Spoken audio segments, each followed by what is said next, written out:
This is an adaptation of Edgar Allan Poe's The Raven, done by Miss Langton's Period 3 class.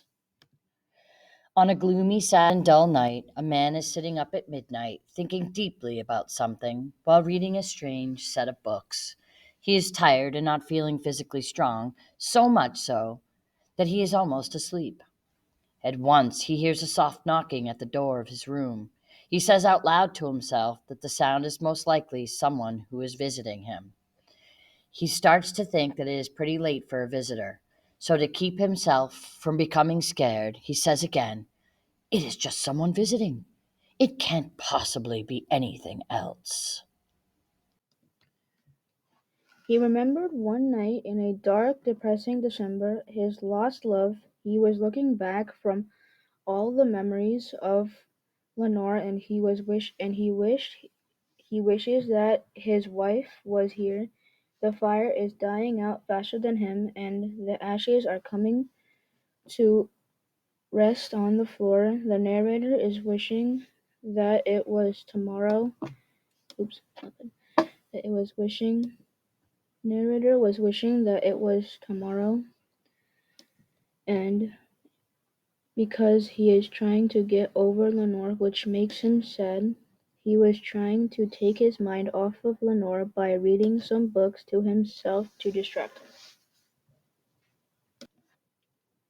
He is wondering who's at the door while the purple curtains are moving. His heart is beating fast, making him very scared.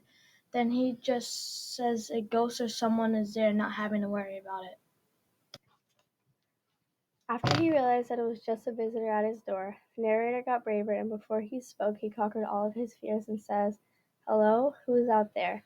Then he starts begging for forgiveness because he thinks he did something wrong, like sleeping. So he says, "What happened was I was sleeping, and then you came lightly knocking on my door, and I didn't realize you were here. But when I heard you, and I knew you were here." He opened up the door, and when he looked out, he saw nothing but darkness. After he opened the door and all he saw was darkness, he started asking himself if he was dreaming or this was reality. As he is looking out into the darkness, he is wondering if it was a ghost, a monster, or Lenore, his lost love. He says the name Lenore, and all that comes back is an echo. All he wishes is to talk to his love Lenore once more. After he heard the word Lenore being whispered, he whispered back the words Lenore, and there was no response. Then the man walked back into his room. He was nervous and scared. A few minutes passed, and he heard louder and more intense knocking coming from the window. "Surely there must be something at my window," the narrator tells himself aloud. He was confident that there was something at his window, but he wanted to believe that there was nothing. He wanted to see what was causing the noise, so he went up to the window. He was scared, and his heart was beating fast. He looked at the window and decided it was just the wind and nothing else. The man abruptly changes his mind about it being the wind and violently flings open the window. A raven flies in through his window. The narrator thinks of the raven as something that looked royal and belonged in the past. The raven doesn't acknowledge the man and flies onto the statue of Athena, the goddess of wisdom. The raven settles down onto the statue and sits there doing nothing. Then the raven made the man start to smile and laugh, because he was intrigued by the old bird. "I may have screamed," he said, "but I assure you I am no coward. Stern and ancient raven, tell me why you came from the gates of hell to sit on my statue of Athena's head and shoulders, above my hidden door. Tell me your name, ancient raven." "Nevermore," said the raven.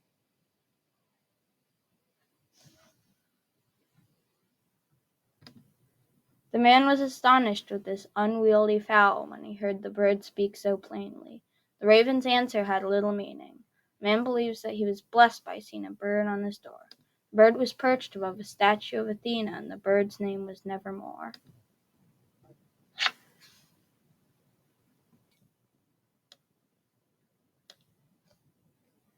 The raven continues to sit calmly, unmoving, on the statue of the goddess of wisdom in the narrator's room.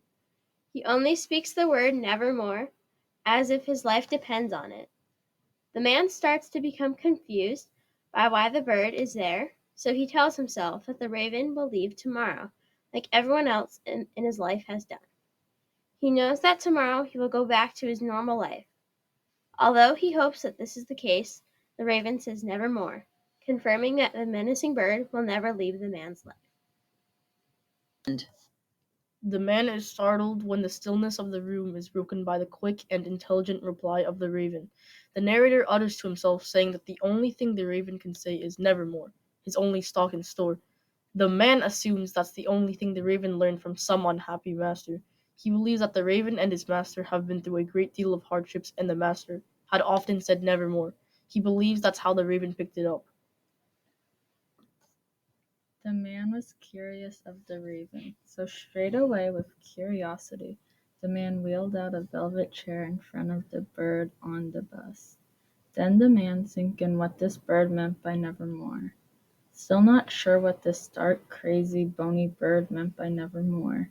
The raven in a grim, dark voice, nevermore. The man sat quietly thinking why the raven said nevermore, but he could not describe why and how the raven looked at him. The feeling of sorrow and desperation filled his body. The man sitting on his velvet chair, thinking to himself, as the lamplight dimly lit the room. He sat realizing that Lenora will never sit in this velvet chair again, to which he cried out, nevermore, because she will never be back, never able to sit with him again. Then he thought the air had grown heavy with the scent of incense. He cried out to the raven, "You horrible creature!" The man says to himself, "Relieve me from my memories of Lenore." He drinks and drinks a potion to try and forget, but all the raven replies to him with is nevermore, which means that he will never be able to forget about Lenore. The man starts to lose his cool as he calls the raven a messenger, a thing of evil, and a devil, after the raven prophesied his unhappy life. Though the protagonist didn't know whether the raven was sent by Satan or was pushed his way by a storm. Despite all of the man's yelling, the raven appeared unbothered. The narrator tells the raven that his home is haunted and consumed by horror. The man asks the raven if there is ever any end to this misfortune and horror. Nearly begging now, the man asks the raven if there is any ever relief from this pain of losing Lenore. The raven obviously responds with nevermore, but this time the raven implies the meaning that there is never any relief of the pain. The man will suffer from his loss forever. The speaker gets mad at the bird, saying the raven is a speaker of God. He yells that it is a bird of evil. He yells that it is a prophet, even if it is a bird, if it is a devil. He exclaims that whether a person is trying to tempt him, or if violence tossed this bird out to the wild, the bird is deserted but still very persistent. The speaker asks the bird if he has a future. He asks, will I ever be free from the pain? Yet the raven tells him, never again.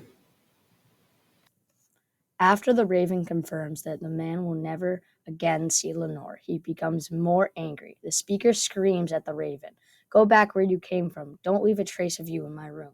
He feels lonely, but just can't accept that he will never see his love again. He doesn't want anything to do with the answers the raven gives him, but tells the bird that every time he says nevermore, it tortures him mentally, causes pain. He continues to yell and yell at the bird to leave his room and insists that the raven leave him in his lonely state alone. But the raven replies that he will not go and continue to confirm his sadness. Okay. The raven answers the question, nevermore, the raven says again, putting the narrator into a fit of feeling guilty and sorrow for his lost lover.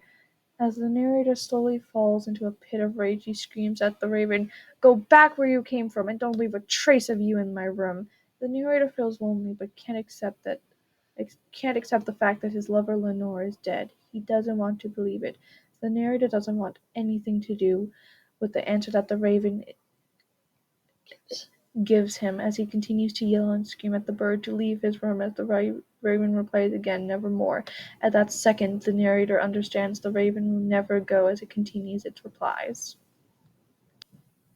The raven is still on Athena's head, goddess of wisdom, and he never moved. The raven is still above the man's chamber door. The man looks into the raven's eyes, and staring back is the raven with demonic eyes. The man is on the brink of insanity. The raven's shadow is enlarged from the lamp, is covering most of the room. The man feels he is trapped within the raven's message, never able to be free because of the man's belief of the ravens being the messengers of the afterlife. When the raven says, "Nevermore," the man thinks he can never be reunited with the love of his life.